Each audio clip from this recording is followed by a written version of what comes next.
Hey everyone, Tony Vasquez here once again on another segment today. If you have not subscribed, come on now. You have to subscribe. Tell your friends, tell your family, your mom, your auntie, your grandma, your godmother. Let them all know. I promise it's going to be a great time. I'm here for a good time, not a bad time, because we already had enough bad times. So come on, subscribe. I promise we're going to always give you a message, but we're going to do it fun-like style because we are tired of being too serious. And sometimes we just want to decompress, have a good time. This is the channel for you. So please subscribe today and hit the like button. And always be on alert because we are going to start bringing out more and more stuff. With that being said, I want to take this moment because today is going to be a very special episode. It's going to be a great and amazing, insightful episode. And the person that is going to be with me today is somebody very special to my heart. It happens to be somebody that knows me since I was born. I actually saw her be born because she happens to be my youngest sister. She goes by the name Marlene Vasquez, and she is here with me today. How you doing, Marlene? I am great. How are you? I am doing awesome. Thank you for taking this time to being here in the channel. I haven't gotten to you. My mom, Ana Vasquez, was here already. And oh, wow. Eventually, we will have my brother. You do not want to miss that one because it's going to be epic. Epic. So you don't want to miss that, but you also pay attention to this one because it's going to be good. Now, the reason why I have Marlene here today is because she has been a great, amazing lead worshiper here in NYC. We go to our church. We are members of SBCNY. Shout out to SBCNY. If you don't have a church, that should be your home in Williamsburg. Oh, yes. Come through every Sunday at 1 p.m. Or if you like Spanish, come at 10 a.m. every Sunday. Don't miss it. Come on now. With that being said, Marlene, you are a lead worshiper in SBCNY, yes, right? I am. So how long have you been a lead worshiper? I want to say 6 years. Okay. But I believe that is more than that. Mm-hmm. The reason why is because I was a lead for the children's vocal choir. How was that? Oh, that was so much fun. It was a lot of fun. I feel like the children have so much potential. Mm-hmm. And when they have someone instructing them to do different types of music, different types of sounds, they're able to branch out into this amazing choir mm-hmm. where even us as adults, we are so shocked on the potential that they have. Yeah. So what was the one thing that you can say you learned from leading kids? Because I know a lot of the times they don't want to do it, and mm-hmm. they're very honest. They'll let you know if they do or they don't want to do it.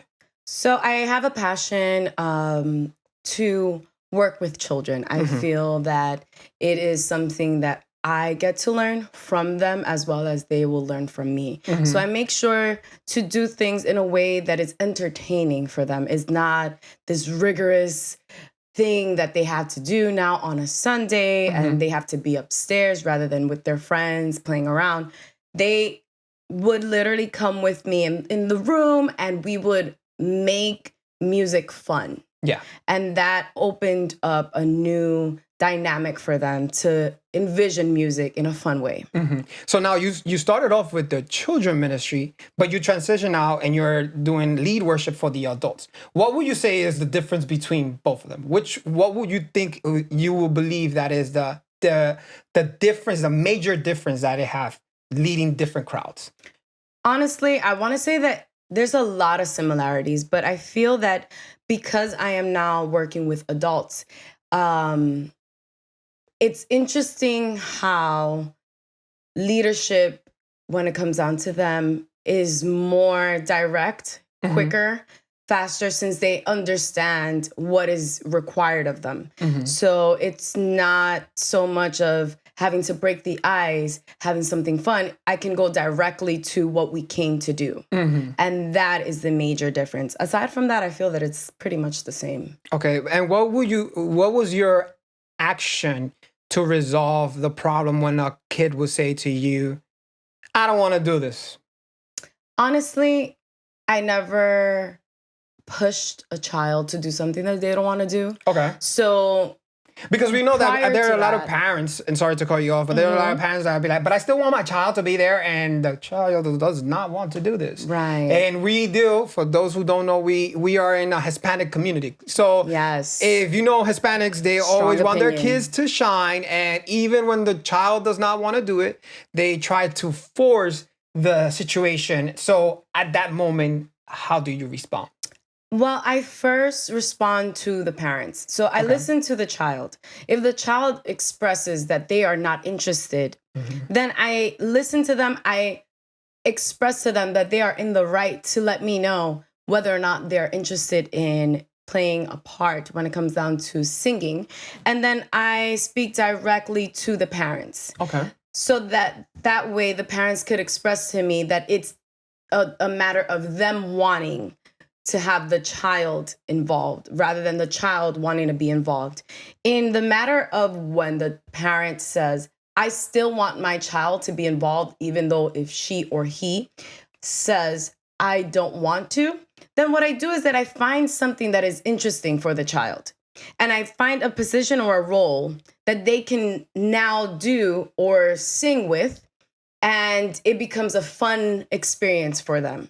So it kind of breaks that mentality of this is not a fun thing to do. Yeah. And then they are now exposed to something brand new, and they just probably might grow out to be a great leader in the future. Okay. And that's kind of the goal. So now that we got the kids out of the way, and now that we know that you're a lead worshiper for the adults, you're also not just the lead worshiper of the adults, but you're also a lead vocalist of the adults. You're now helping them structure their vocals. And what would you say is also the biggest challenges? Because as myself, that is a lead worshiper, sometimes when we have somebody else telling us, what you're doing is not correct, we don't like to be managed, if we want to be honest. And sometimes as adults, we think we know it all, and that is pride. Yes. And you should get checked. If you yourself should check yourself, and the Bible tells us to examine our hearts. So if when somebody's actually trying to give us an advice, we should, before we go on the defense, actually listen to what they're saying. And as adults, and I can say that myself, that sometimes we automatically put a wall up and we don't want to listen. So what do you do with the individual that you know that if they do it this way, their voice is going to sound better and it's going to complement the rest of the group, rather than whatever they're doing? It might sound good, but you as a lead vocalist and as a person that is coaching other vocalists feel like, I understand you're good with that, but I actually think for the sake of the group and what we were trying to do with this project and this song, I should utilize your voice to do this. What do you do in that situation when the actual singer is actually giving you a hard time to do that? Well, I feel that you answered the question right there. I pretty much approach the vocalist and in a heart-to-heart type of environment where it's not in front of multiple people, it's a one-on-one. And I would break down, okay, I understand the idea that you're bringing forth. What if we do it this way or that way so it can sound better? Let's try this. And if the matter comes to them not wanting to do it, well, we are in a church. Yes. And I feel that God is a God of order, like the Bible explains. Amen. And if I already, as the vocal director, stated that we can do this better, and for some reason the individual decides to not pay attention and just go about it on their own, well, I feel that in that moment, it branches out of what my role is. And I go to our leader, which is the leader of the music ministry, and I give it on to him, and then he takes it from there. I don't want to ever be the type to just say, this is what it is, you have to stick to this, and that's it. I like to have an open space for all to be creative, because I feel as individual, we all have something to give. Yeah. But if there is a moment where we want to act stubborn and say, I want to do it this way, knowing that someone else as an outsider is listening to what we're doing, is saying, hey, we can do this better. And as an individual, I am refusing to do that. I think that in that moment, as Christians, the best thing is to hand it off to our leaders and let the leaders do it in the proper way and handle it in the proper way. Yes. Yes. So now that you've been doing this for 6 years, you must have, like everyone, like an athlete in sports, like anyone that does something as something that they want to perfect, they all have a preparation process to tackle the day, to lead the worship. There's a routine. What is your, if you can, what is the routine that Marlene Vasquez has to get ready to put herself mentally, emotionally, and physically ready to not lead just the team, but the church into the presence of God? What I do, honestly, I've always been a fan of music. I am a lover of music, is what runs in the family, as you know. So I am constantly listening to music, and I feel that whatever you're feeding into your ears is going into your body, your mind, your heart. And what I do in preparation, especially when I am going to lead on, let's say, a Sunday, I make sure to start off my day with prayer, followed by doing my vocal warm-ups. And as I'm doing my vocal warm-ups, I have a vocal coach, and she has taught me that I can utilize the songs that I'm about to sing in a way that I can do vocal warm-ups. So a lot of hums, so my vocal could be warmed up prior to singing the songs. A lot of preparation in regards to just warming up my vocal cords. Once I am done warming up at home, I go to church. And what I do is that whoever's my backup, I make sure that they're there at least an hour prior to the service. So that as a team, we could do sound check. As a team, everyone has what they need. Their in-ears, they have their pack. The mic is charged. Everything is in order prior to the time of the service. And then right before we go out to minister, we pray together as a team so that we can all be together, including those that are going to be playing the drums, the bass, the piano, the guitar. We pray as a team, a worship team. So that way that we can all minister. I don't think that whoever's in the front is the one that is leading the people. I think that us together as a team, we're all leading. You said that you like to have the team be there an hour prior to the service. How important is chemistry within the team? I think that is very important. The interesting part is that it's called backup. So if I have backup, that means that as my backup, you need to back me up in this spiritual warfare. Amen. So if I am here as a vocal leader and I have to now pretty much lead the people into worshiping God together, my backup should be prepared with the same mindset as I do, because we are all leading together. They're backing me up. If there is ever a moment where I trip up or I forget a word or I forget something, or if I go into spontaneous worship, they're able to now sing the song because they understand we have that chemistry. They know me well enough that what I am expecting is the chorus right now, or what I'm expecting is the verse or the bridge, because of that chemistry that they know, okay, I know what Marlene is singing right now or humming to at this moment. So I feel well equipped, prepared. So how do you build that chemistry? I feel that it's something that is built through time. Spending time with each other as in regards to fellowship. Yes. Communicating, even with the tiniest things of how are you? How's school? How is everything at home? You're good? And having just that rapport, the chemistry is built up. It should not only be, okay, what songs are you doing? It should be also how are you? As the instrument, how are you? Yeah. So that way, even if, let's say you tell me, you're my backup, and you tell me, hey, I've been having headaches throughout the week, on and off, and we're going to minister today, I am prepared that if any moment I hear that you're not singing as strong as I know you usually do, I know now what is really going on. It's not that you don't want to back me up, but now I understand what is going on with you, and you as an individual feel the chemistry. You feel supported. You feel like I am hearing you. You know, I find that interesting that a lot of people, we as lead worshipers, we know that our vocals is our instrument, but the reality is that if you know about voice, about your voice and about vocal, you know that emotions have a lot to do with it.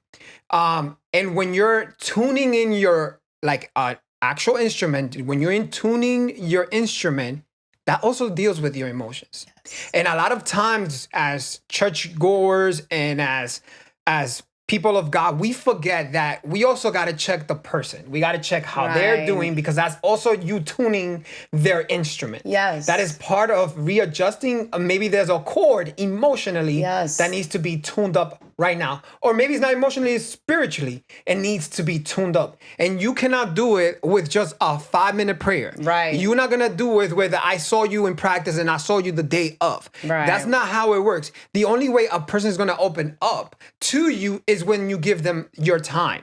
And in time, they will open themselves up. Right. You got to build the comfortability in their lives. If they don't feel comfortable with you, they're going to tell you, yeah, I'm doing good. How you doing? I'm highly favored. I am strong in the Lord. And in reality, they're dying inside. And most of the time, what end up happening is that they just leave. And then you don't know why they left. And you don't know why they want to sit down. And you don't know why they don't want to do this anymore. And then you're asking them, are you ready for next week or in the following month? And they say, oh, no, I can't. And they just create sometimes a bogus excuse, because the reality is that they just don't feel like they are at home when they're around you. Right. And church has to feel like home. Yes. Church has to feel like a place where I can be myself. I can confide in this place, in the people in this place.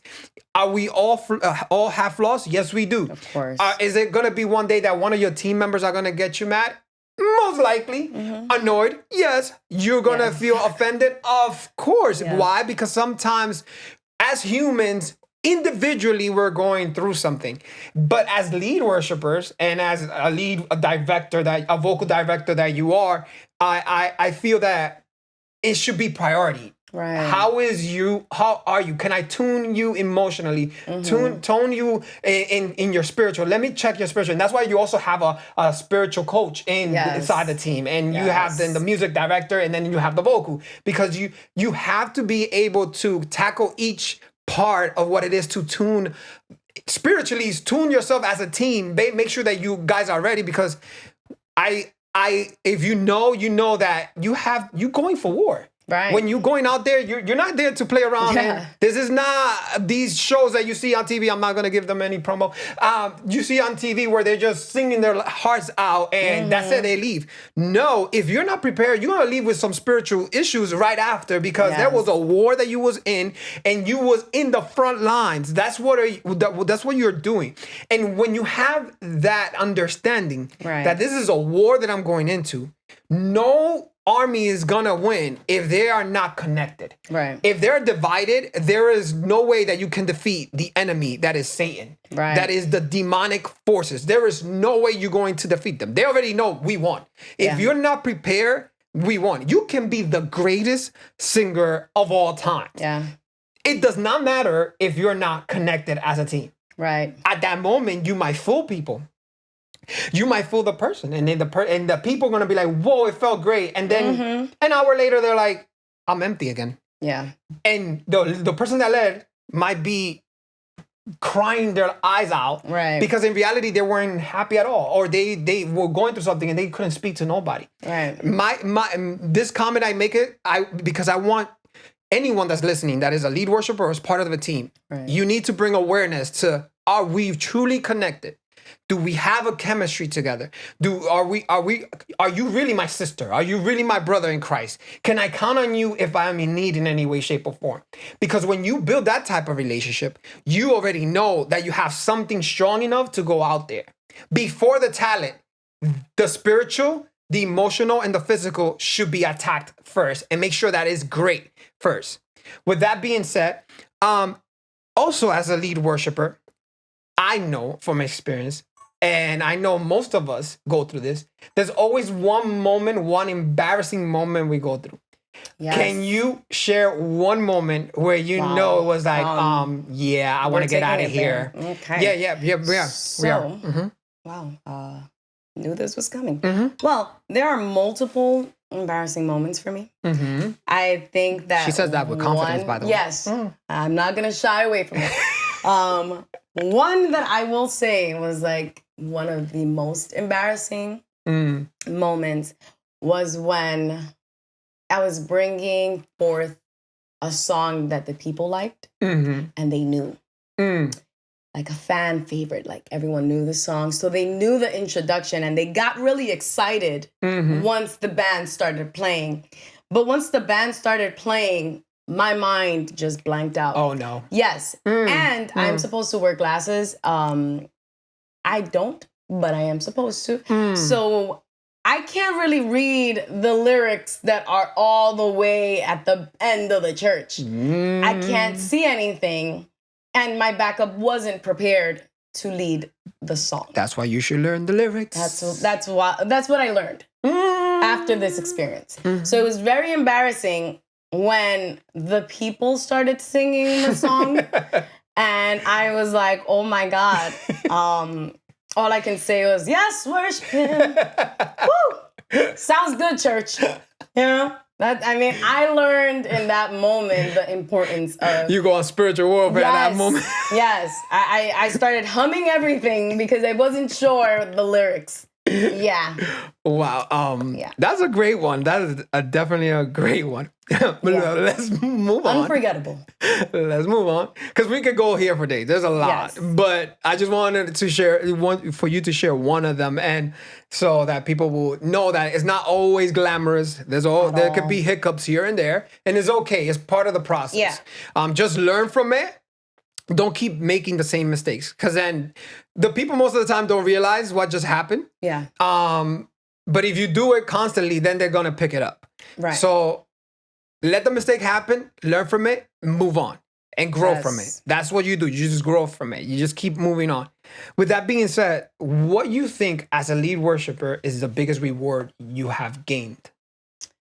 As a lead worshiper, I feel that I've gained many things. One thing that I can definitely say that I've gained is just the way that the people have taken the different types of genres of music that I've brought forth.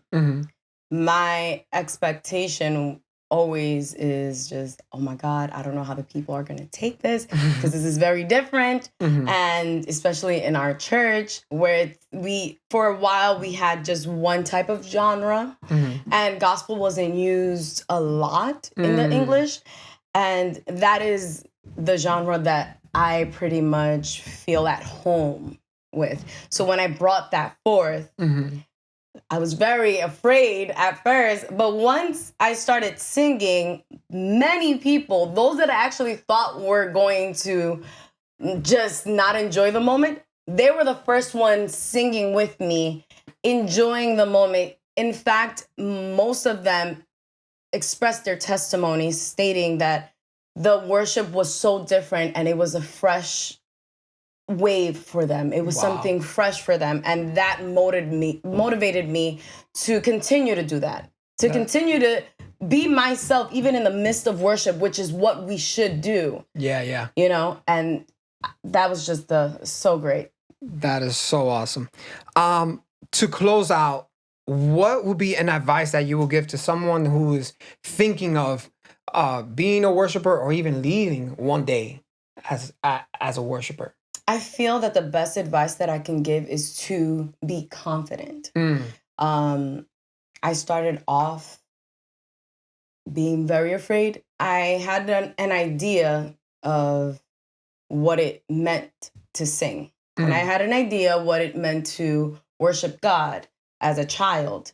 But it always surprised me when someone else heard me sing and to see their reaction. But I, as an individual, did not believe that. Come on now. And that in itself shifted once I started becoming more confident, hey, I am doing this because God gave me this talent to worship him. Yeah. And in the midst of worshiping him with that confidence, I feel that it poured out even into the people where they felt that they understood the song with clarity now because I was singing with confidence. Yeah. I knew what I was bringing forth. And as a lead, it's not only about how great you sing. Say that. It is about the message you're bringing forth. And a lot of the time, most of the time, whatever you go out with, that's what they're going to receive. Yeah. So if I'm going out with confidence on what I am singing and what I am declaring right now in the atmosphere, that shall be done because I am declaring it. Yeah. And when I say join me, and the people join me with that confidence, the dynamic changes, everything shifts. Amen. And I feel that something breaks in the atmosphere where even those that come across the church from outside can sense what we are declaring as a church. Yeah. So having confidence makes for a great leader. Yeah. And that's the best advice that I can give. Be confident. Come knowing what you are going to bring forth. That is so good. Yeah. So good. So good.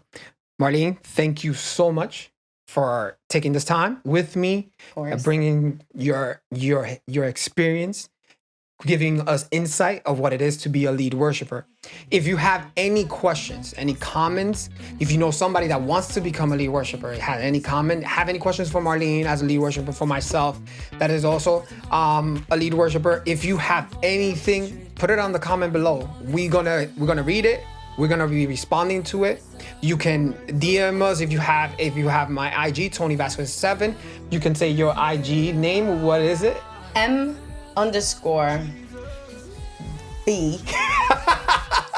777.